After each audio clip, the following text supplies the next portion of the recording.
बिस्मिल्लाहिर्रहमानिर्रहीम। मेरा नाम लेक्चरर उमैर रशीद है। आज हमने चैप्टर नंबर 5 एटॉमिक स्ट्रक्चर का लेक्चर नंबर 9 जो है वो डिस्कस करना है, जिसमें हम डिस्कस करेंगे प्लैंक्स क्वांटम थ्योरी। इस थ्योरी को पेश किया मैक्स प्लैंक ने 1900 में to explain the emission and absorption of radiation. सादा लफ्ज़ों में ये बात करें तो एक एटम एनर्जी अब्जॉर्ब करता है, एनर्जी इमिट करता है।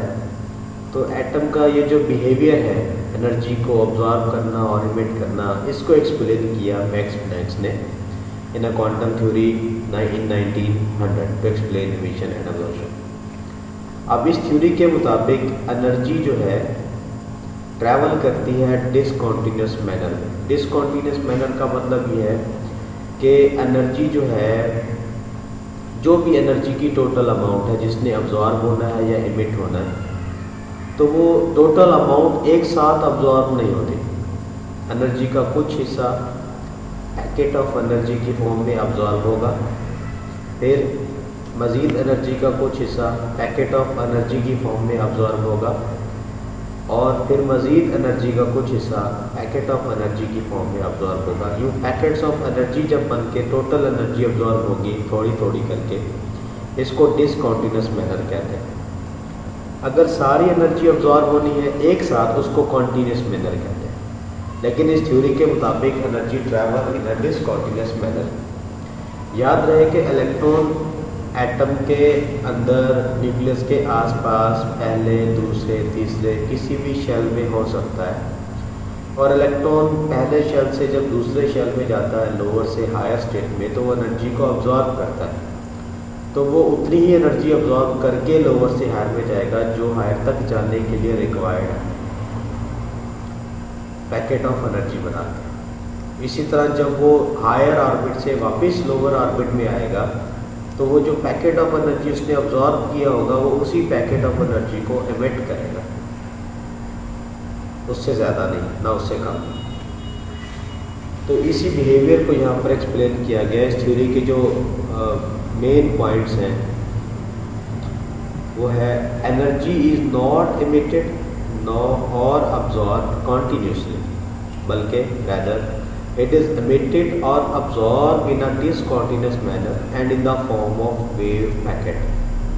Each wave packet or quantum is associated with a definite amount of energy. यानी हर पैकेट के अंदर एनर्जी होती है, फिक्स्ड अमाउंट ऑफ एनर्जी। अगर इसी एनर्जी को लाइट के फॉर्म की बात करें तो उसको हम कहते हैं फोटॉन। यही बात यहाँ पर की गई थी कि it is composed of large number of tiny discrete units, जिसको हम कहते हैं क्वांटा, एक सिंगल को। तो वो सारे पैकेट्स फिर एनर्जी के पैकेट्स बनेंगे। दूसरी बात, the amount of energy associated with a quantum of radiation is proportional to the frequency. अगर फ्रीक्वेंसी ज़्यादा होगी तो एनर्जी ज़्यादा होगी, फ्रीक्वेंसी कम होगी तो एनर्जी कम होगी। ये डायरेक्टली रिलेशन। तो फ्रीक्वेंसी कहते हैं number of waves passing through a point per second. Energy is directly proportional to frequency. या फ्रीक्वेंसी का सिंबल ये है। और E is equal to H V. H इस प्रोपोर्शनैलिटी कांस्टेंट को जब हम ओपन करते हैं तो यहाँ पर हम एच लिखेंगे। एच यहाँ पर प्रोपोर्शनैलिटी कांस्टेंट है, मैक्स प्लैंक्स की बनाई हुई इक्वेशन है, तो इस वजह से इस एच को हम कांस्टेंट कहेंगे और प्लैंक्स कांस्टेंट कहेंगे। और इसकी वैल्यू काफ़ी बार एमसीक्यूज में आ चुकी है, 6.06 × 10⁻³ जूल सेकेंड।